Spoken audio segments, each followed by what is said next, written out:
Bonjour, bonjour, merci de m'accueillir dans votre journée pour cette nouvelle vidéo. Peut-être un tirage aujourd'hui, mais surtout, je vous parle des cartes, des tarots, des oracles et la différence entre tarot de Marseille et tarot Rider-Waite. Ça me met toujours dans une joie absolue quand je suis entourée par toutes ces merveilles et j'avais envie de vous faire ces vidéos suite à de nombreuses questions que vous me posez. Tout le monde ne connaît pas les différences entre les tarots et les oracles. Donc, j'avais envie de vous donner ma vision des choses. Alors, le tarot, c'est pour ça que je l'ai mis, le tarot c'est la rota, c'est la roue. Je vous ferai une belle photo pour vous plonger dans cette dynamique parce que le tarot vient nous raconter une histoire.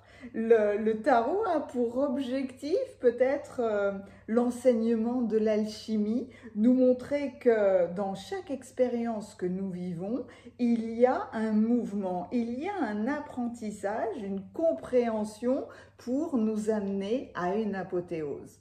L'oracle va utiliser des représentations, des fées, des cristaux, des dragons, des anges, des chamans, etc., pour nous délivrer des messages. Donc, je vais commencer juste par vous montrer quelques exemples sur ce que j'aime, très rapide, mais juste pour que vous voyez la différence entre un oracle qui n'est pas un chemin initiatique, mais qui nous délivre des messages de vérité. Des fois positifs, des fois négatifs, mais ce sont toujours des messages de vérité. Avec les cristaux, avec des animaux, la sagesse divine des animaux, les représentations, les dragons, les archanges, les chamans. Je ne résiste pas, évidemment, à vous montrer quelques cartes. En réalité, à chaque fois, ce qui est vraiment magnifique, c'est de voir l'alliance dans les oracles, l'alliance qu'il y a entre les illustrateurs et les personnes qui décrivent des cartes qui sont inspirées. Des fois, c'est la même personne et des fois, c'est une alliance d'artistes qui est vraiment magique. Les illustrations, autant que la description, les deux sont très très importants pour moi parce que c'est comme si les illustrateurs m'ouvraient la porte de certains mondes. Et évidemment, ceux qui ont décrit les cartes, ceux qui ont canalisé des messages avec les fées, alors celle-là c'est vraiment irrésistible, c'est, comment elle s'appelle? Paulina Cassidy, ça c'est le merveille celui-là. Dans mes choix de tarot ou d'oracle, je suis toujours appelée quelque part. Je suis toujours très curieuse de nouveaux livres, de nouveaux tarots, etc., etc. Et en réalité, je suis toujours mon intuition. Et il y a quelque chose qui va se révéler. Moi, je me considère... ça me met quelque part mal à l'aise de donner des étiquettes aux choses ou aux gens, mais bon, c'est utile pour se placer. Mais clairement, je voyage entre les mondes. C'est ce qu'on appelle peut-être un médium, un chaman. Je vais chercher des informations célestes, énergétiques, spirituelles, etc., etc., pour les ramener dans le plan d'existence matérielle, terrestre. Donc, je suis une voyageuse, je suis une touriste, mais exactement comme je fais du tourisme en France ou ailleurs. Y a des choses qui se révèlent vraiment très très belles. J'ai été bouleversée d'aller à Vézelay, d'aller à Rocamadour, parce que, ce sont géographiquement des villages, des lieux qui sont très très beaux. Historiquement, ils ont une histoire qui est vraiment très intéressante. Énergétiquement, oh, c'est des lieux où vous sentez quelque chose de spécial. On sort de la religion, on est juste dans la sensibilité. Personne ne restera insensible devant les pyramides d'Égypte, devant l'ancienne Babylone,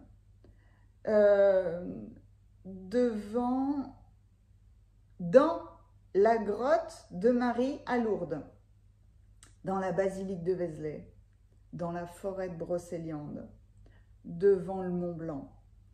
Tout d'un coup, vous ne savez pas ce que c'est, mais vous sentez qu'il y a quelque chose. Et Rocamadour, c'est exceptionnel pour ça, parce que c'est rempli de symboliques. Et alors, énergétiquement, oh, alors ça, c'est quelque chose qui m'a bouleversée, parce que il y a 2 croix. Et en fait, ces croix se répondent, se parlent l'une à l'autre. Et puis au milieu, il y a un fossé, un grand fossé. Mais quand vous vous mettez dans cet alignement entre les croix, vous êtes hors du temps, hors d'espace. C'est une sensation énergétique où vous ne savez plus où vous êtes, vous ne savez plus qui vous êtes. Enfin, c'est quelque chose, il y a un rapport énergétique impressionnant. Selon qui vous êtes, personne ne va avoir la même perception. Les choses vont un petit peu changer. Et bien c'est ça en fait l'énergétique, c'est la sensation que nous provoque une autre personne, un autre lieu, un autre objet. Avec les cartes, c'est ce qui m'arrive. Donc c'est littéralement un appel, tout d'un coup mon cœur s'emballe ou tout d'un coup je suis inspirée par une tradition, ça peut être la sagesse des 4 accords Toltec, ou tout d'un coup en ayant un oracle, je suis connectée à une énergie, à un ensemble, à un monde, à un plan d'existence différent que le plan terrestre. Donc, les oracles, c'est un ensemble d'informations. Ben, voilà, allez, si, il y a un message des cartes pour vous. Vous qui écoutez cette vidéo, quel est le message, voilà, du monde des licornes? Il y en a combien? 1, 2, on va rester sur la belle dynamique du 3. Et merci. Un 3e message. 1, 2 ou 3. Pour le tirage numéro 1, la confiance. Sautez dans l'inconnu. Ayez confiance et allez de l'avant. Vous allez vous envoler. Voilà un très beau premier message. Pour le numéro 2, l'action. Vous voyez, à chaque fois, l'image nous emmène dans le message. Et clairement, hein, là, la personne qui a fait ce dessin a rencontré des licornes. C'est le moment idéal pour agir. Posez des actes inspirés qui vous rapprochent de vos rêves. Avancez avec confiance. Pour le numéro 3, le chef.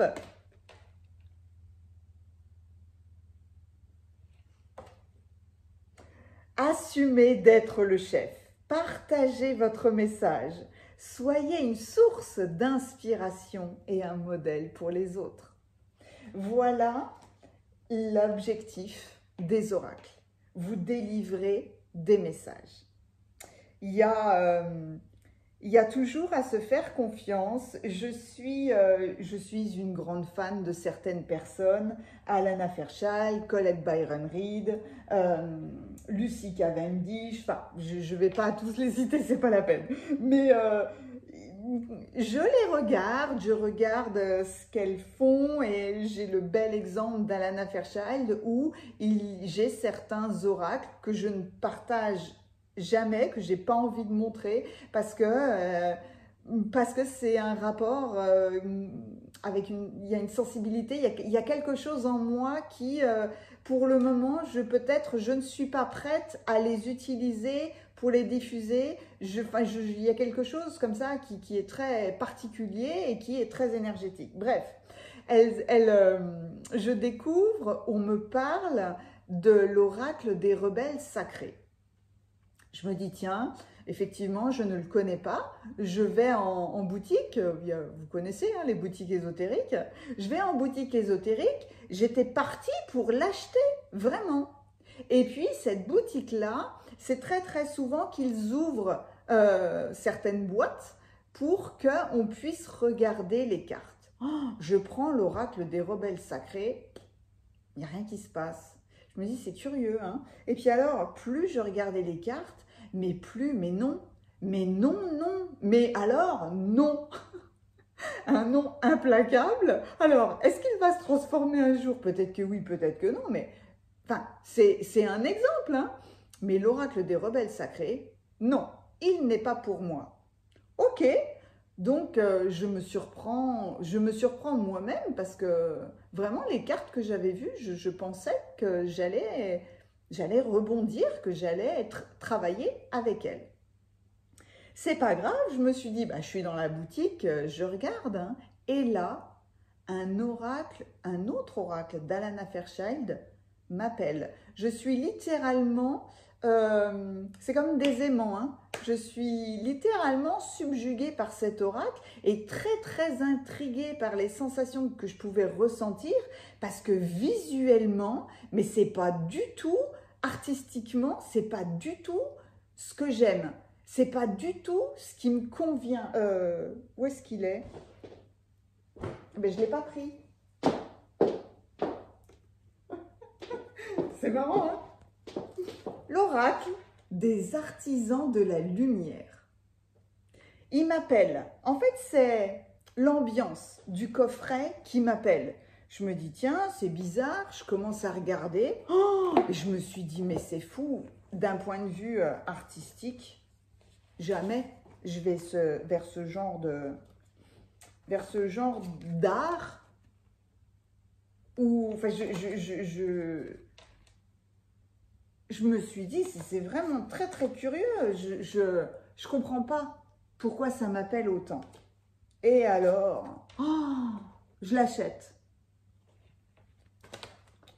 Je prépare, hein, toujours, hein, je me prépare à recevoir des messages, etc., etc. Et alors, en étudiant le livret et en laissant infuser le rapport avec les cartes, je crois que c'est une des plus belles rencontres que j'ai faites. Et pourtant, jamais je l'aurais imaginé. Donc à chaque fois, c'est une question de confiance. Tout d'un coup, va y avoir quelque chose qui va emporter votre cœur. Ben là, il n'y a pas besoin de se poser la question, hein. L'oracle est pour vous et c'est tout. Donc, au fur et à mesure de mon développement ou de mon travail intérieur, eh ben, des oracles sont arrivés et puis 10, et puis 20, et puis 30, et puis 40, et puis 50, et puis en réalité, c'est très très surprenant parce que ça ne s'arrête pas. Donc, en plus, à chaque fois, j'essaye de les célébrer, hein, parce que moi, ce sont des cartes, oui, mais c'est bien au-delà. Je vais aller chercher l'essence d'une carte. J'essaye tout le temps de vous transmettre l'énergie, le message qu'on essaye de faire passer et les exemples sont vraiment très beaux parce qu'on peut s'observer nous-mêmes dans le confort ou l'inconfort que créent des cartes. Je fais un coucou à Chloé Toile et à Sandrine Gestin parce que là, je vais prendre l'oracle de Brocéliande qui est une pure merveille qui est basée sur la forêt de Brocéliande qui est un des hauts lieux énergétiques de la planète. Toutes les forêts hein, sont énergétiquement puissantes, mais alors la forêt de Brocéliande, c'est sans commentaire. Quand on regarde ces cartes-là, c'est Excalibur, mais c'est la Dame du Lac. C'est une fée. On voit que Sandrine Gestin l'a rencontrée. Il ne faut pas me dire Faut pas me dire que non, n'importe quoi. Merlin, ça n'existe pas, je peux vous assurer que Merlin est une entité bien réelle. Et en réalité, c'est la même entité. Quand vous rencontrez Merlin, Gandalf, que ce soit dans les livres, dans les films, peu importe, mais cette énergie-là, l'énergie d'un sage, d'un druide, c'est un chaman, c'est un magicien, ce sont des représentants, j'ai Star Wars qui apparaît, c'est marrant, ce sont des représentants on travaille avec la nature, avec la matière, et on n'essaye pas de la dominer. Voilà, c'est ça Merlin, c'est ça les magiciens. Avec cette carte-là, il y a eu une rencontre. Tout comme il y a eu une rencontre avec le dragon. Ce dragon-là est d'une intensité, tout dans son regard. Moi, j'ai l'impression qu'il est en train de me montrer le paysage qu'il regarde. La façon dont il est travaillé. Voilà. Maintenant, dans un tirage, peut-être l'avez-vous vu, les chevaliers sont apparus dans une carte majeure. Psychologiquement, notre intellect, notre structure, notre ego s'est dit « Oh, les chevaliers, ah ouais, les chevaliers, ça doit être un beau message. » Et puis, le serpent apparaît. Ouh, le serpent, non, j'ai pas envie d'aller voir les messages que délivre le serpent. Je peux pas choisir le serpent comme carte principale. Des fois, on se dit ça, des fois, on se dit l'inverse. Parce que moi, je suis typiquement le genre de personne qui va chercher le serpent, ça c'est sûr. Mais, vous voyez, instinctivement ou intuitivement, la différence entre les deux, il y en a un, c'est l'intelligence du cœur, c'est l'intuition, et l'autre, c'est l'intelligence du corps, c'est l'instinct. Mais on peut se discuter de ça. Mais bon, bref, au feeling, la plupart des gens, entre ces deux cartes, qu'est-ce qu'elles vont choisir? Les chevaliers. Et bingo, le message n'est pas du tout celui que vous avez imaginé. Parce que peut-être que vous avez été appelé par le serpent, mais votre mental, étant donné que c'est un serpent et qu'il est tellement bien représenté, parce que franchement, là, on voit au-delà du serpent, on voit sa vibration, le mental a bloqué le serpent. C'est peut-être le cerveau reptilien qui arrive et qui veut protéger, ça c'est sûr. Mais du coup, vous voyez, des fois on est surpris parce qu'on voulait le premier appel, cette petite voix toute douce, vous amener vers le serpent, et puis non, les chevaliers, on n'est plus protégé par les chevaliers. Ah, et puis alors les messages ont dû vous surprendre. Donc, que ce soit lorsque vous choisissez la carte majeure que j'utilise pour vous faire choisir votre tirage, ou que vous ayez envie d'acheter tarot ou oracle pour vous soutenir, pour vous guider, pour vous délivrer des messages de temps en temps, c'est votre cœur, c'est votre cœur, c'est votre feeling qui vous emmène vers tel ou tel oracle tarot. Maintenant, le tarot, c'est pas la même chose. On est dans une dynamique où on raconte une histoire. À chaque fois, tarot, c'est une roue, c'est un enseignement qui est, on va dire, composé de deux choses bien distinctes. 22 cartes lame majeure, 56 cartes lame mineure. On va du 1 au 21 avec, dans les cartes majeures, une 22e carte qu'on a appelée soit le mat, soit le fou. Les cartes mineures, vous les connaissez dans les bâtons, les épées, les coupes et les deniers ou les pentacles, où là, on retrouve les 4 éléments: le feu, l'air, l'eau et la terre. En fait, les cartes mineures sont un complément des lames majeures. On va dire que les lames majeures représentent les grands événements qui vous arrivent. Où est-ce que vous en êtes dans votre expérience.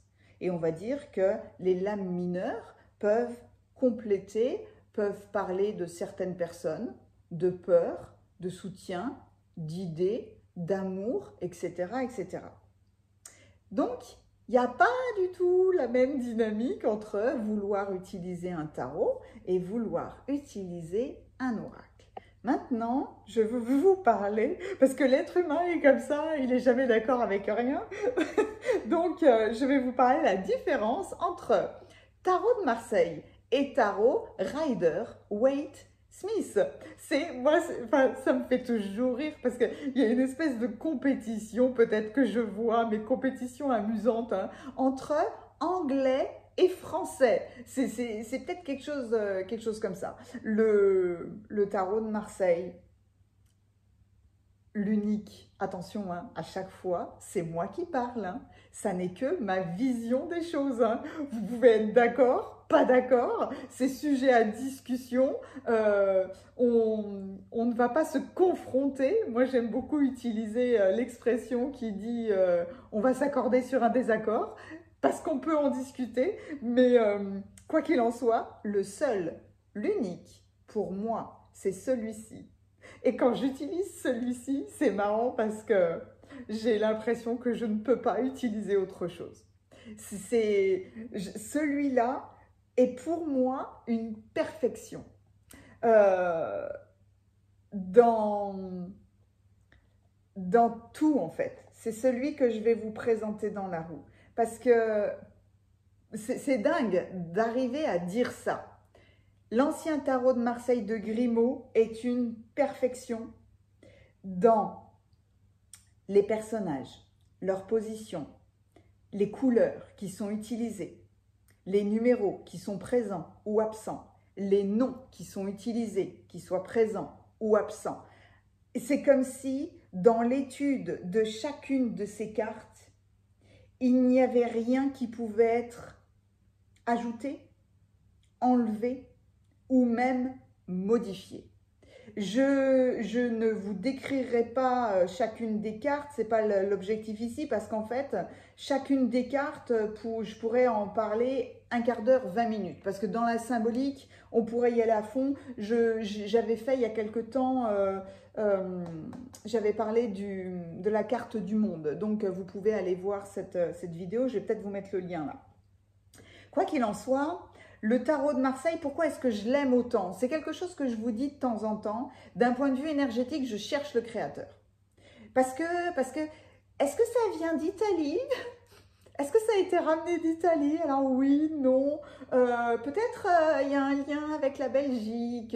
Ouh là là, mais il y a des racines égyptiennes, babyloniennes, perses, puis alors asiatiques. Et puis oh là là, et puis ça part dans tous les sens. Et tout le monde a tort, tout le monde a raison. On ne sait pas d'où il vient. Et c'est ça qui est magique. Moi, je sais qu'il a été fait par un maître. Par une énergie extrêmement élevée, par un alchimiste. C'est une quête alchimique, ce tarot-là.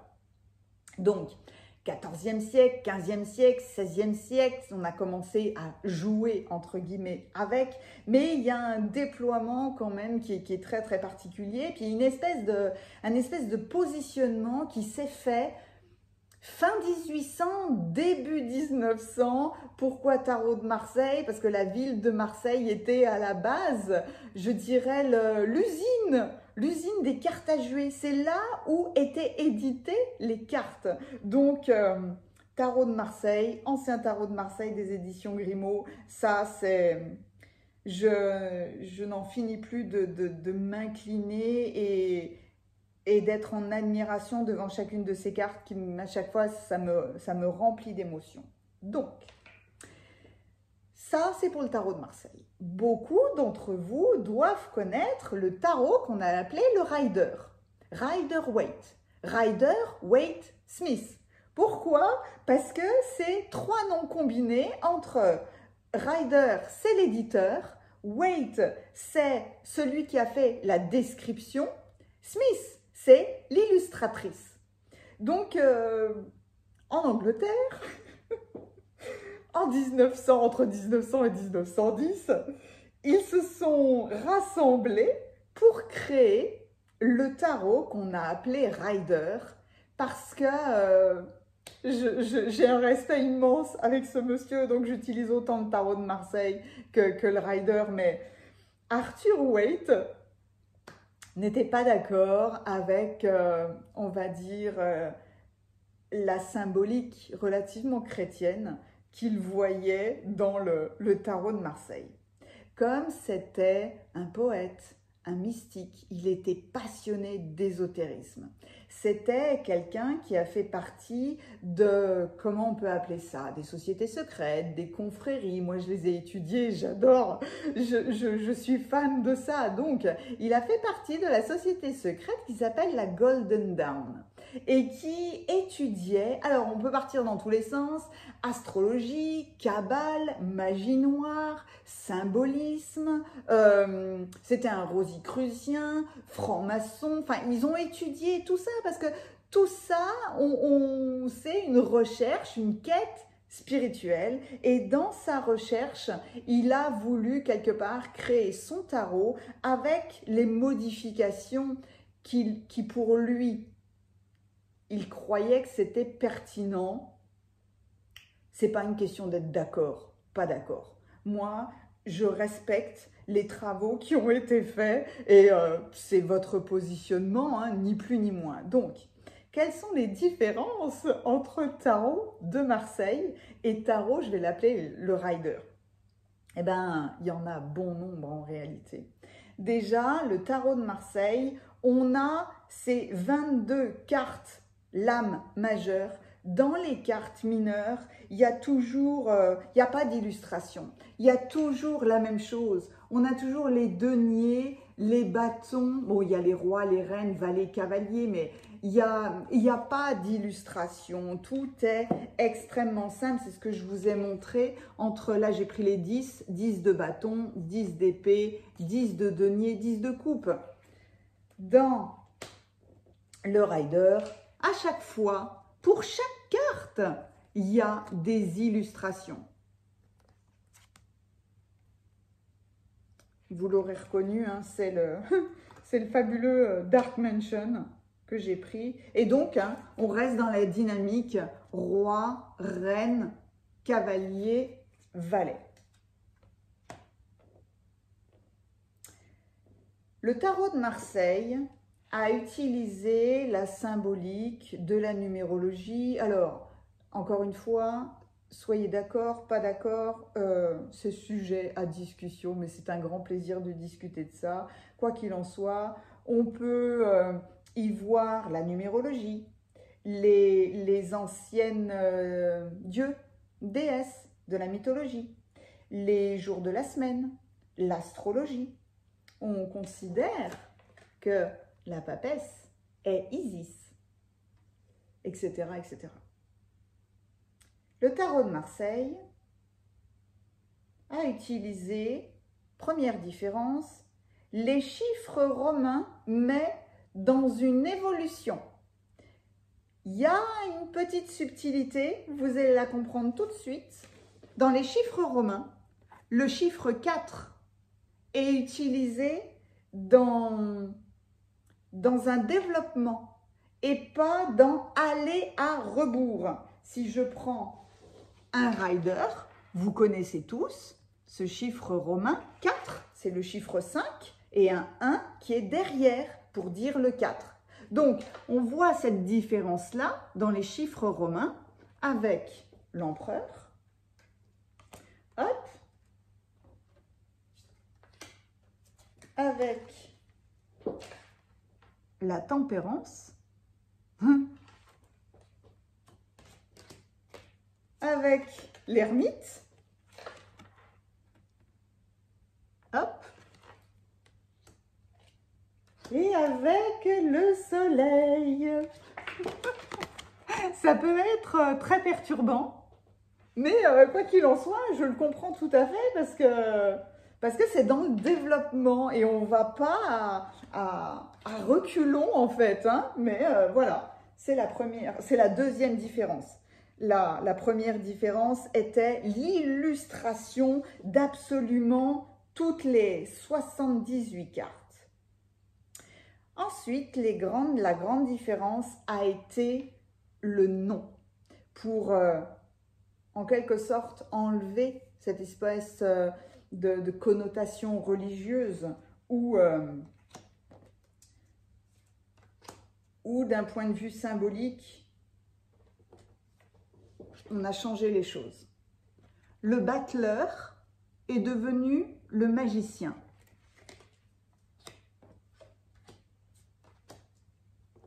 La papesse est devenue la grande prêtresse. Il n'y en a pas énormément, mais il y en a quand même. Le pape est devenu le hiérophante. Le hiérophante, c'est un prêtre, un grand prêtre. Alors là, vous allez voir qu'il y a une des grandes discussions, quelque chose, la chose qui dérange le plus. La force était au chiffre 11 est devenu le chiffre 8. Je vais revenir dessus dans un instant. La justice, qui était le chiffre 8, est devenue le chiffre 11.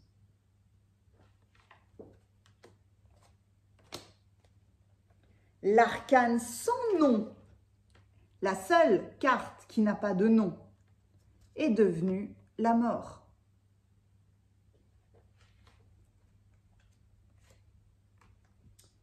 Et pour finir, où est-ce que tu es? La maison Dieu est devenue la tour.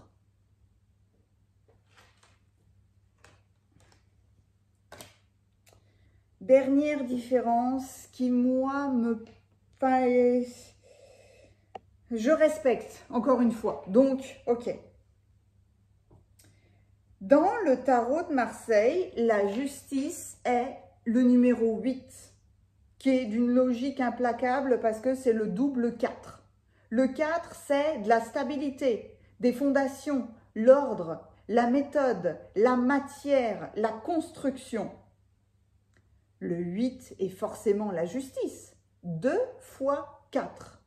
Construisez les choses avec ce qui est juste, dans le terrestre et dans le céleste. Dans les grandes constructions, absolument partout sur la planète, il y a des bâtiments, des constructions qui ont été érigées en accord avec des lois universelles. On s'est appuyé sur pi, tout le monde connaît phi, le nombre d'or. Les grands bâtisseurs ont bâti des monuments et tout résonne avec le nombre d'or. Ce sont des monuments qui ont traversé les millénaires. Hein. Et donc, la force est passée du 11 qui est un maître nombre, le premier maître nombre, où là c'est 2-1. On domine la matière, mais sans l'écraser. C'est deux unités qui se respectent et qui est devenu le chiffre 8. Arthur Waite, alors c'est une des explications, a voulu, en fait, c'est compréhensible, a voulu allier le signe solaire du lion au numéro de sa carte. Le 8e mois de l'année, le mois d'août. Peut-être y a-t-il d'autres explications, toujours est-il que c'est la seule chose qui à chaque fois me dérange un peu, je l'avoue, mais je respecte tellement le travail qui a été fait par ces trois énergies qui se sont rassemblées que, ok, voilà. Maintenant, j'avais envie de finir ces explications en vous donnant l'interprétation d'une même carte, mais que vous voyez à quel point il peut y avoir des différences dans l'utilisation et dans l'expression d'une carte. Il y a des gens qui ne sont pas du tout d'accord avec moi sur comment je fais mes tirages et comment j'interprète les cartes, mais encore une fois, mais si je ne raisonne pas avec vous, vous pouvez aller voir bien d'autres personnes. Je me souviens, quelqu'un un jour m'a dit avec une colère, mais véhémente, alors moi j'ai rencontré des tarologues, alors vous, clairement, vous ne l'êtes pas, hein. Mais j'ai dit, mais je me demande bien qui vous a dit que j'étais tarologue? Non, je ne me considère pas comme telle. Et pourtant, le tarot de Marseille est dans ma vie depuis l'âge de 17 ans.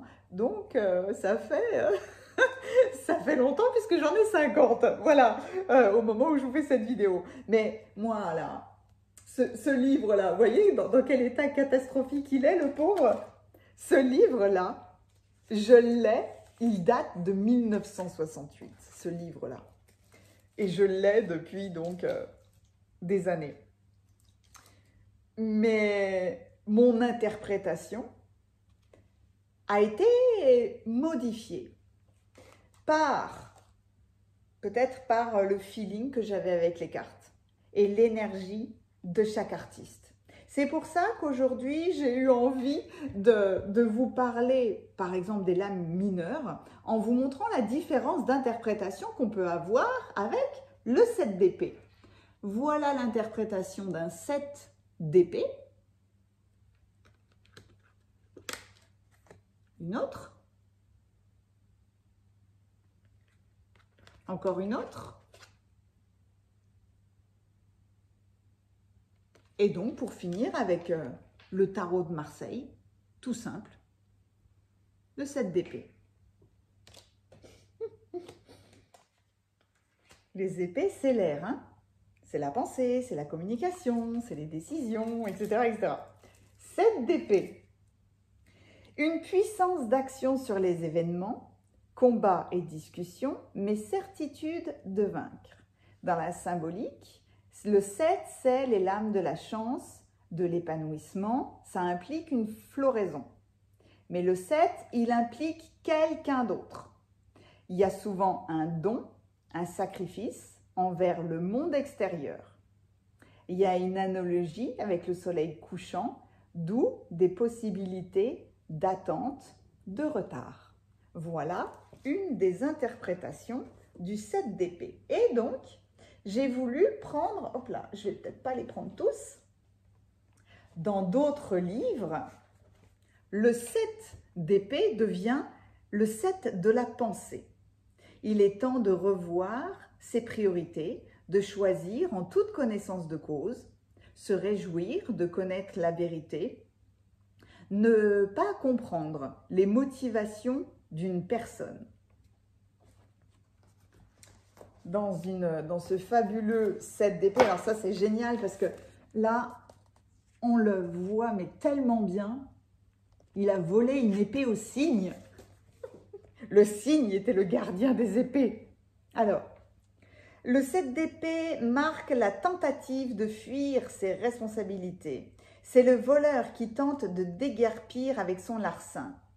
Il veut crapuleusement tout garder pour lui et accueille avec hypocrisie celui qui feint de s'approcher. Un tel regard sur le monde nourrit le doute.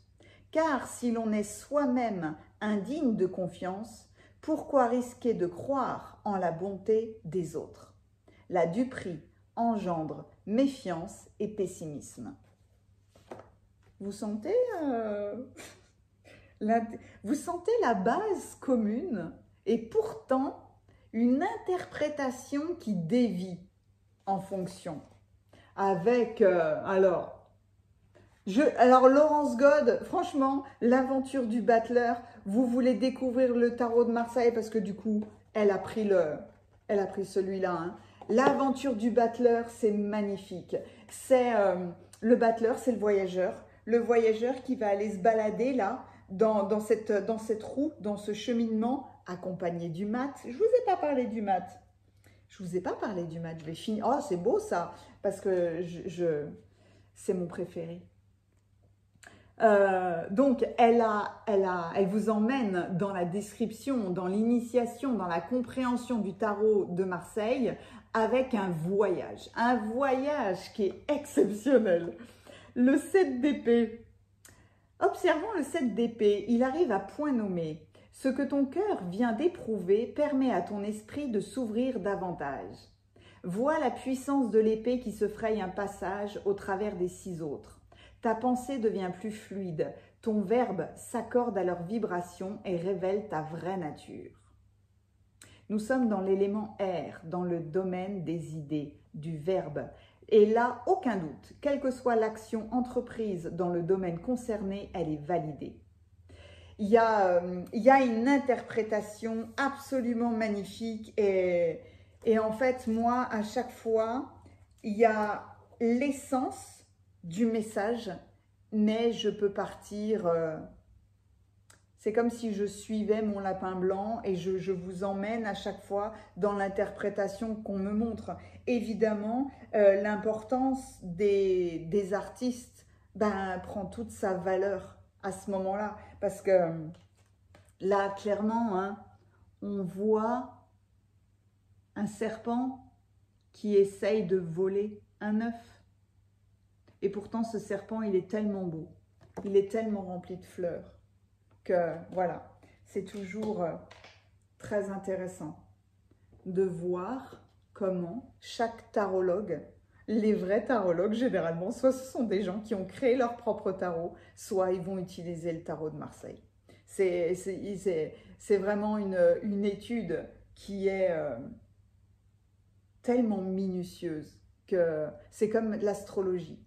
C'est un art, c'est un enseignement, c'est un métier. Et donc, ouais, c'est magnifique.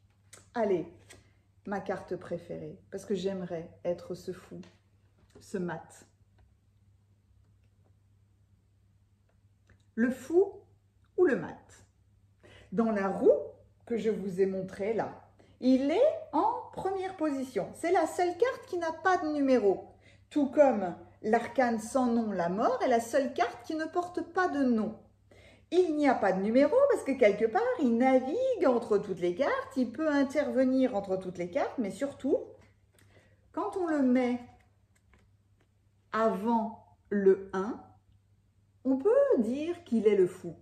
Il est le fou qui s'engage dans une nouvelle expérience. Quand on le met après le 21, après l'apothéose, peut-être même plus comme ça. J'ai terminé mon travail, j'ai terminé mon apothéose, j'ai compris les choses, je n'ai plus besoin de rien du tout, j'ai tout ce qu'il faut dans mon petit baluchon et je pars en confiance dans une nouvelle aventure parce que je sais que l'univers va venir me soutenir. Donc, échec et mat, la partie est terminée. C'est une cohérence qui est vraiment très très belle, mais le mat, c'est celui qui a compris toutes les lois et qui s'affranchit de toutes les lois. C'est quelqu'un, c'est un voyageur, il se déplace, il est en mouvement tout le temps, il cherche des choses tout le temps, il se moque des gens qui viennent l'attaquer, des choses qui viennent l'attaquer. Il a son bâton, son baluchon, il maîtrise autant son action que son intuition parce qu'il sait qu'il sera extrêmement bien guidé et mené là où il doit aller. Et on ne peut pas l'emprisonner, on ne peut pas le mettre dans une case, on ne peut pas le définir. Il est le magnifique exemple de liberté. Voilà tout ce que je voulais vous dire. Je suis vraiment ravie d'avoir fait cette vidéo. Merci à vous. Merci de m'avoir suivi dans toutes mes explications. Je prends un plaisir infini à vous parler des cartes, des énergies, des soins énergétiques, autant que des messages que vous recevez ou des entités qui viennent pendant vos tirages. Voilà, merci infiniment et puis à bientôt.